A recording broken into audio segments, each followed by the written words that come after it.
Tem coisa melhor do que acordar e tomar um cafezinho. Fiz um americano hoje. O Marcelo foi treinar e deixou o café moído pra mim, porque eu não consigo. Eu até consigo, né? Mas é bem pesado de moer pra expresso no moedor manual. Mas a gente finalmente comprou um moedor automático. Vai demorar um pouquinho pra chegar, mas quando chegar eu mostro aqui pra vocês. Ultimamente eu tenho me sentido perdida em relação à minha vida profissional, à minha carreira. E se você acompanha este canal, sabe que isso não é novidade, porque eu já falei sobre isso outras vezes em outros vídeos. E eu tenho pensado bastante sobre isso. E aí essa semana eu vi um corte de um podcast com o Tim Ferriss, onde ele estava falando sobre identidade, que é uma coisa que eu falo bastante por aqui também. Mas ele estava falando sobre como você ter todos os seus ovos em uma única identidade pode ser arriscado. Muitas vezes a gente atrela a nossa identidade ao nosso trabalho ou algum único aspecto da vida. E isso pode ser problemático em algum momento de crise ou quando a gente precisa fazer alguma transição. E eu acho que isso aconteceu comigo, porque a minha identidade foi sempre muito construída, baseada na minha carreira, na minha vida profissional. E aí, a partir do momento que eu não estava mais me identificando com aquilo, com o que eu estava fazendo, eu fiquei completamente perdida. Literalmente, uma crise de identidade. E eu acho que essas crises de identidade são mais comuns do que a gente imagina. Já aconteceu comigo mais de uma vez. E elas acontecem quando a gente perde as nossas referências, quando tudo aquilo que a gente acredita ou valoriza muda ou passa a não fazer mais sentido, como a nossa carreira, ou aparência física, ou os nossos relacionamentos. E aí, quando a gente perde alguma dessas coisas, a gente fica sem saber o que fazer e muitas vezes sem se reconhecer. E eu falo aqui sobre que a gente precisa definir uma identidade, saber quem nós queremos ser. Só que, na realidade, o que acontece muitas vezes é que a nossa identidade, ela é construída com base em várias coisas, com as nossas experiências de vida, as nossas interações com outras pessoas. E no meu caso, por exemplo, eu cresci valorizando muito a minha liberdade. Eu trabalho desde os 14 anos e eu sempre quis ser independente, ter o meu próprio dinheiro e ter uma carreira bem-sucedida. Eu acho que isso sempre foi um dos objetivos mais importantes na minha vida. E quando eu tava passando pelo burnout, eu sabia por um bom tempo que não dava mais, que eu tava chegando num limite extremo, mas foi muito difícil aceitar isso e eu adiei por meses pedir demissão, porque aquilo, a minha carreira, era meio que a referência de quem eu era. Para mim, era como se eu não tivesse um emprego dizendo que eu era programadora, eu não seria de verdade uma programadora. Além disso, tem a questão financeira, obviamente, e por mais que eu tenha feito uma reserva e eu tenho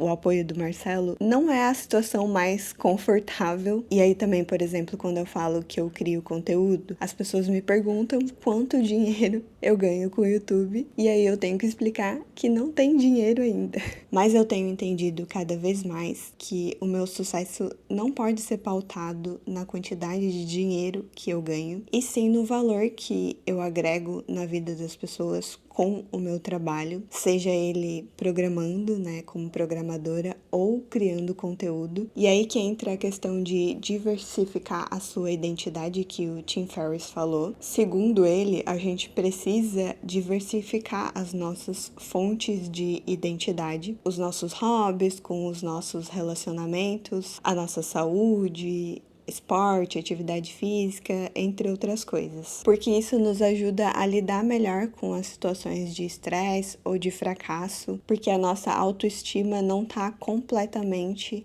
vinculada a um único aspecto da nossa vida. E aí a gente pode até fazer uma analogia com investimentos financeiros. Quando a gente investe dinheiro, geralmente a gente diversifica e coloca em várias coisas diferentes, porque se uma não está dando certo ou acontecer alguma coisa, a gente não vai perder todas as nossas economias de uma vez só. E aí é a mesma coisa com a identidade. A gente não deveria colocar toda a nossa energia, o nosso foco, a nossa dedicação em uma coisa só. E aí uma forma de fazer isso, como eu falei, é ter vários interesses, porque aí se uma área da sua vida, como o trabalho não vai bem, você consegue compensar com outras coisas, com outras áreas. E é um conceito tão simples, mas eu acho que ele não é tão óbvio. No fim, a gente não é o que a gente faz para ganhar dinheiro, e sim o que a gente faz para ser feliz. E as coisas que eu tô fazendo agora me deixam feliz, produzir conteúdo,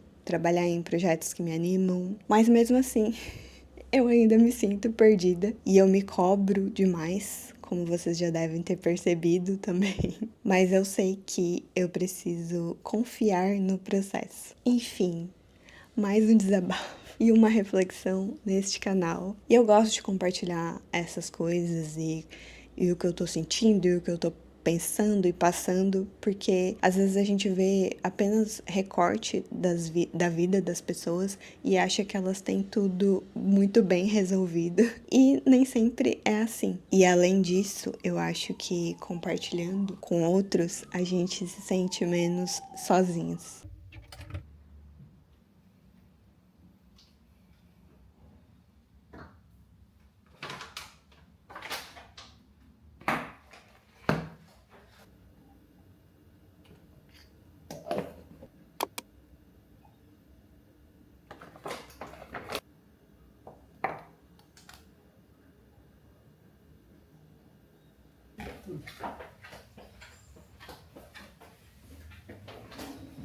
Eita, tô de propaganda. Tchau. Tchau.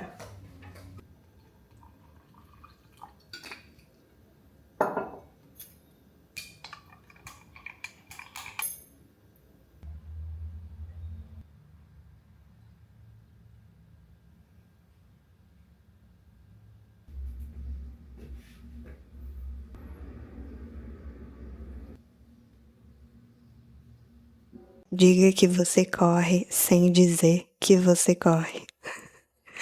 A marca do relógio. E o fit check da corredora. O melhor para treino é um look novo, não é mesmo? Vou levar a minha camisetinha de meia maratonista para desfilar na academia.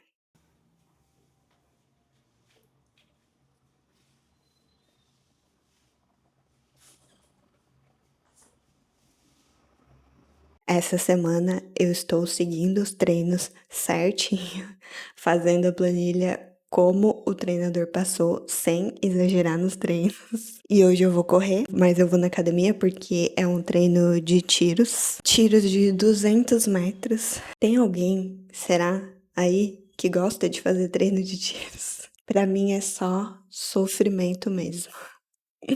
Mas faz parte, se tem que fazer, tem que fazer. Então, bora lá correr.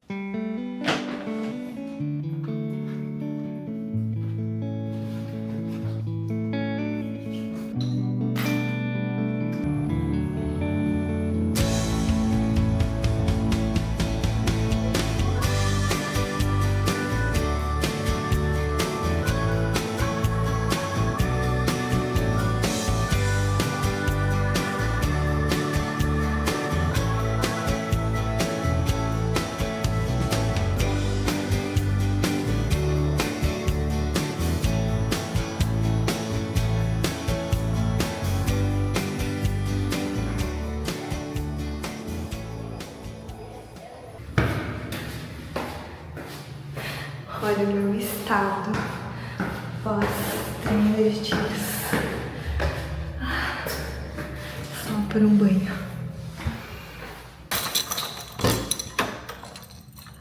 Mas... onde você vai? Vem! Meu Deus. Quer passear?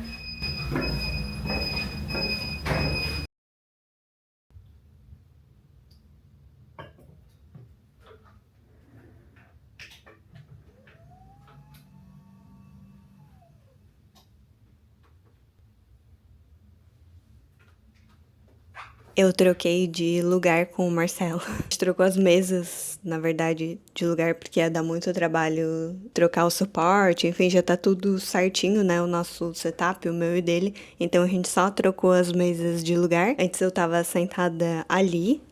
Deixa eu mostrar. Antes eu sentava aqui, agora estou aqui.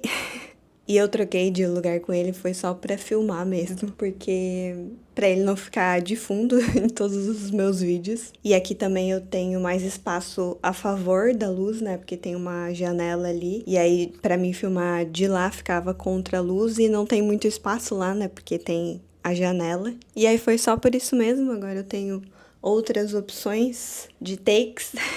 A gente trocou no final de semana, sábado, domingo. E aí eu tô desde então aqui.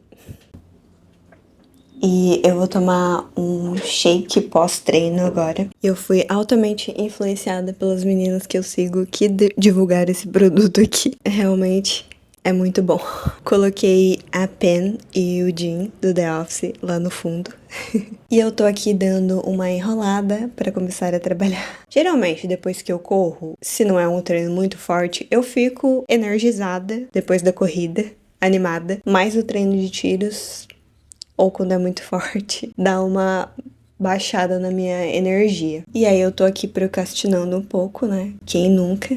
Só que aí eu lembrei que eu li uma maneira melhor de lidar com isso, com a procrastinação, que foi no livro Feel Good Productivity, do Ali Abdaal, que eu já citei acho que várias outras vezes aqui também no canal sobre esse livro. É um livro muito bom, inclusive. Tem várias dicas legais. E aí, o Ali fala no livro que ele desenvolveu uma abordagem para lidar com a procrastinação que chama Unblock, ou desbloqueio. E a ideia central é simples, na verdade, que é identificar e remover os bloqueios que estão atrapalhando a tua produtividade. Então, o primeiro passo é entender quais são esses bloqueios, que pode ser o medo do fracasso, o medo de não conseguir fazer uma tarefa ou de ser criticado pode paralisar as nossas ações. E esse medo também muitas vezes nos impede de começar algo porque a gente fica imaginando os piores cenários possíveis. Outro ponto é o perfeccionismo. E a gente sabe, né, que a busca pela perfeição é um dos grandes inimigos, é uma das grandes inimigas da produtividade. Quando a gente quer que as coisas saiam perfeitas, a gente tende a gastar mais tempo do que o necessário nas tarefas, o que consequentemente nos impede de avançar. Outro bloqueio pode ser a falta de clareza. Às vezes a gente procrastina porque a gente não tem uma visão clara do que precisa ser feito. Quando uma tarefa está mal definida, o nosso cérebro tende a adiar essa tarefa para evitar a sensação de incerteza. Outro bloqueio pode ser a baixa motivação. Quando a gente não tem interesse em fazer alguma coisa, a gente tende a evitar, a adiar e não querer fazer essa coisa. E aí, sem uma motivação forte, é difícil encontrar energia para fazer a tarefa, o trabalho, enfim. E outro bloqueio, que eu acho que é mais óbvio, é as distrações externas, redes sociais, e-mails, notificações do celular.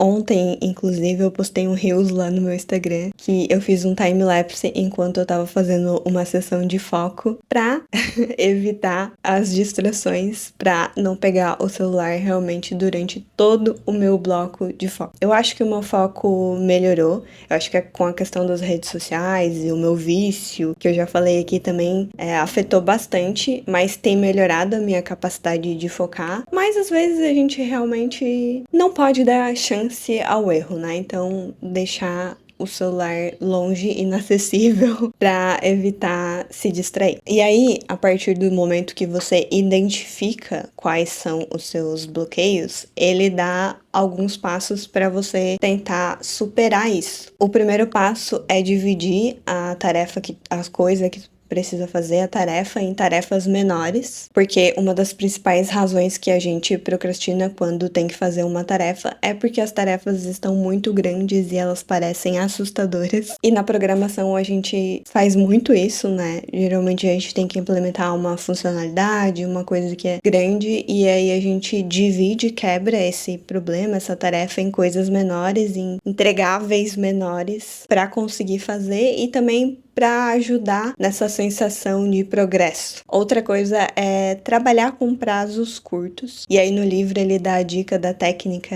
de 5 minutos, que é quando você não quer fazer você está procrastinando, não quer fazer o que precisa ser feito, sentar para fazer a tarefa durante 5 minutos. A meta é fazer isso só por 5 minutos. E aí o que geralmente acontece é que você fica mais tempo, né? Acaba ficando mais tempo porque já você começou a fazer e aí entrou ali no flow, no foco. A tendência é que você passe mais tempo fazendo essa tarefa. E aí uma outra estratégia é a técnica do Pomodoro, né? De trabalhar por um ciclo de tempo e fazer pausas. E aí fazer blocos não tão grandes com pausas entre eles. E aí outra dica é encontrar a sua motivação. O que te motiva a ser produtivo e produtiva? E aí a gente precisa pensar nas nossas metas a curto, a longo prazo, se talvez é ter uma promoção no trabalho, né, subir de cargo, trocar de cargo, abrir o seu próprio negócio, ou simplesmente ter mais tempo livre para fazer as coisas que você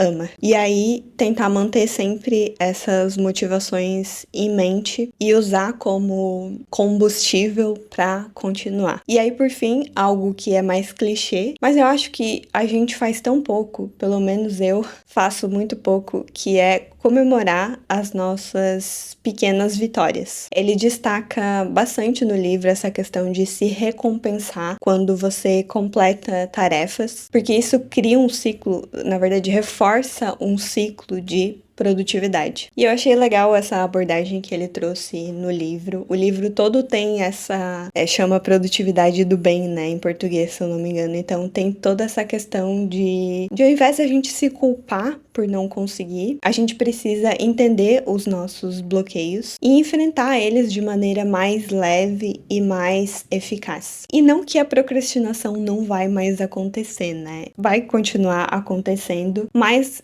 quando a gente consegue identificar e prestar atenção nas coisas que estão nos bloqueando, ajuda a gente a superar isso de forma mais rápida. E também a produtividade não é sobre fazer mais, mas criar um ambiente mental e emocional que nos permita trabalhar de maneira mais eficiente e mais satisfatória. E eu, por exemplo, sei bem qual é o meu bloqueio agora, que é a falta de clareza, porque eu tô trabalhando num projeto pessoal, né? Eu e o Marcelo, na verdade o Marcelo me ajuda, mas não é só sentar e programar, tem várias coisas que preciso definir, e pensar, e estruturar, e às vezes eu fico em dúvida, claro, sobre qual o melhor caminho, qual a melhor estratégia, qual a melhor forma de fazer.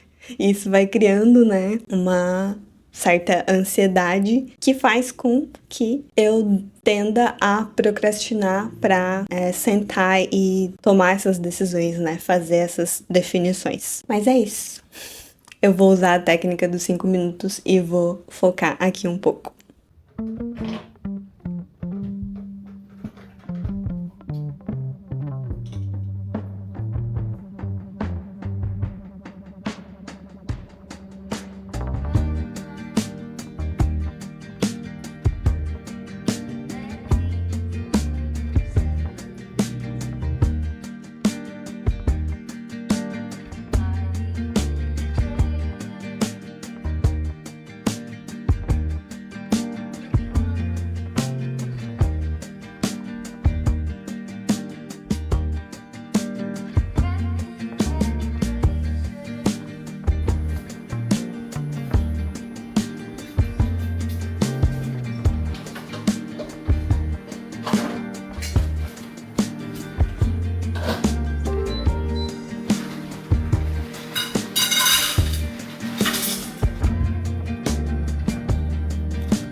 Treva. Pô, ela falar isso de forma séria é absurdo também. Michelangelo, Rafael, Leonardo ou Chico Treva? Ela não ri no Chico Treva é absurdo, porra. Aí, Chico Treva não é uma tartaruga ninja. Chico Treva. Certeza?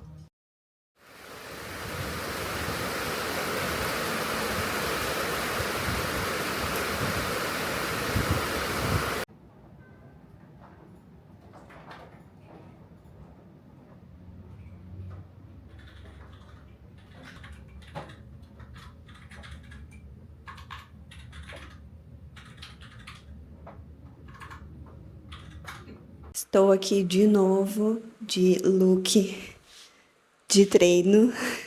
É só isso que eu uso. Mas eu não vou ir treinar. A gente vai no nutricionista. E aí, como ele faz avaliação física, né? Eu já vou preparada. E a gente faz, né, acompanhamento nutricional, assim, com frequência, recorrente, mas tem uns dias que a gente não vai. O mês passado a gente não foi. E aí, agora, como eu tô correndo mais, eu preciso ajustar algumas coisas na minha dieta. E eu confesso pra vocês que antes de começar a correr, eu era mais preocupada, mais ligada, assim, nessa questão estética, né, do físico. Claro que a minha prioridade é a minha saúde, mas antes eu me preocupava mais, né, essa questão de seguir a dieta direitinho pela questão estética, assim, sabe? Mas depois de correr, eu desencanei completamente disso. Eu já ouvi as pessoas falando, né? Quando tu acha um esporte que tu gosta, o físico vira consequência, a estética vira consequência.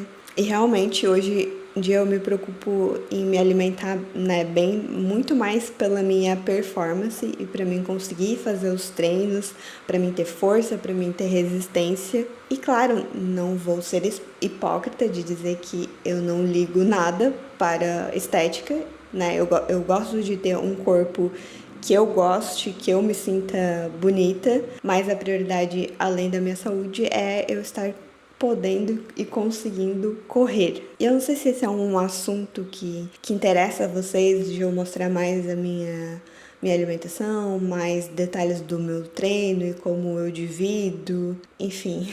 E uma menina até me perguntou, eu coloquei uma caixinha de perguntas lá no Instagram e ela falou que ela percebe que os temas mais clichês, digamos assim, produtividade, hábitos, procrastinação, são temas que geram mais engajamento aqui no YouTube, que o YouTube entrega mais. Mas ela perguntou se eu pretendia falar de outros temas. E sim, eu falo desses temas de rotina e de hábitos, enfim, porque realmente é temas que me interessam, é coisas que eu leio sobre há muitos anos. Eu e o Marcelo, a gente se interessa realmente por esses assuntos e eu já fui em palestras, já fui em eventos, enfim, a gente consome conteúdo sobre esses temas e é por isso que eu gosto de compartilhar sobre isso aqui. Mas eu também quero compartilhar sobre outras coisas, sobre a corrida, sobre saúde, longevidade, sobre produção de conteúdo, outros assuntos que são do meu interesse também. E eu sei que muito se fala em ter um nicho, e eu sei também que a programação, tecnologia é um assunto de bastante interesse que faz parte da minha vida. Mas, como eu falei no início do vídeo, eu não sou só isso, eu sou, né, outras coisas também e eu quero compartilhar sobre essas outras coisas também. Mas eu gosto de perguntar pra vocês, porque às vezes eu fico pensando em compartilhar alguma coisa e eu penso que talvez não seja interessante, que ninguém vai achar interessante, então eu gosto de perguntar e eu também quero que esse lugar aqui, que esse canal seja um espaço de trocas. Eu tento sempre responder todos os comentários, mas eu leio todos. E eu também, quando eu assisto vídeos, eu gosto de ir nos comentários para ver o que as pessoas estão falando, o que elas estão compartilhando. Enfim, me contem o que vocês acham sobre tudo isso. Então, agora vamos lá para consulta com o Nutri.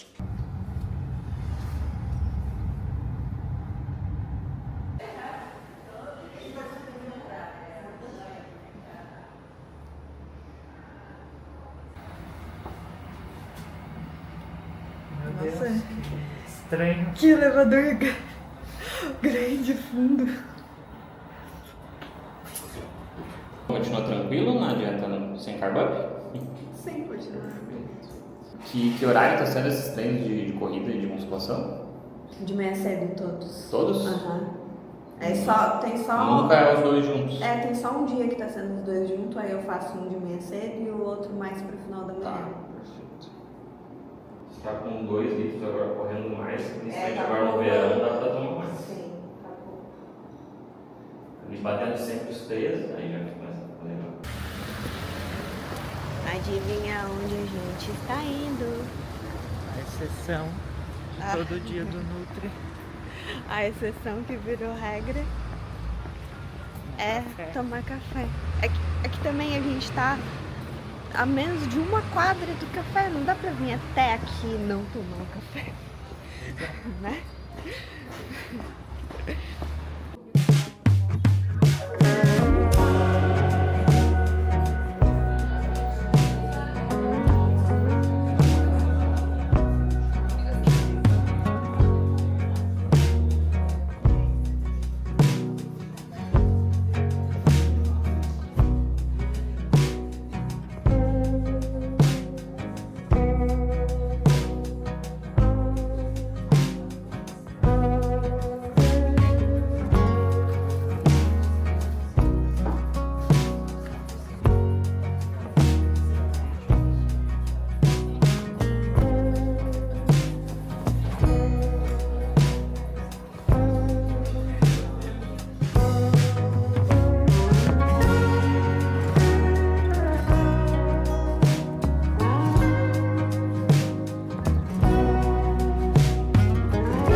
De volta em casa, pós-nutri, pós-café. E o resultado do nutricionista foi que ele aumentou um pouco os meus carboidratos. Eu não sei se eu fico feliz de verdade, porque eu já falei aqui que eu tenho um pouco de dificuldade de comer, mas é necessário, né? Tem que comer, preciso tirar energia de algum lugar. E aí eu perdi um pouco de massa magra.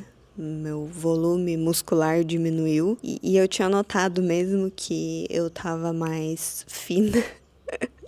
Mas ele falou também que pode ser um pouco de desidratação. Apesar de que eu tô sempre com a minha garrafa, eu bebo bastante água, mas por causa das corridas eu preciso beber mais água ainda. E é isso, eu sabia que isso poderia acontecer com a corrida, né? Perder massa é difícil conseguir balancear isso, até porque ali perto da meia maratona, nas últimas semanas ali eu tava treinando bem menos, não só de volume, mas de cargas também, não tava conseguindo colocar muita carga, mas agora que eu tô entrando em outro ciclo, né, que eu tô tentando encontrar melhor divisão ainda, o equilíbrio entre os treinos da academia e a corrida. Mas é isso, eu vou trabalhar mais um pouco,